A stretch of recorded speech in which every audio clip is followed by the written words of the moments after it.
You ask Tiger to solve. This deals with linear equations with one unknown.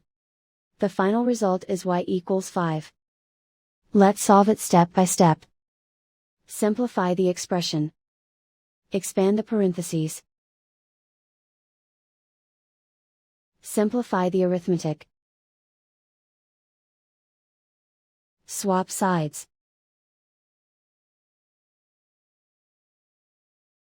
Isolate the y. Divide both sides by 2. Simplify the fraction.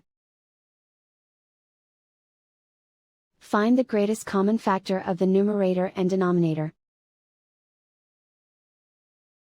Factor out and cancel the greatest common factor. And so the final result is y equals 5.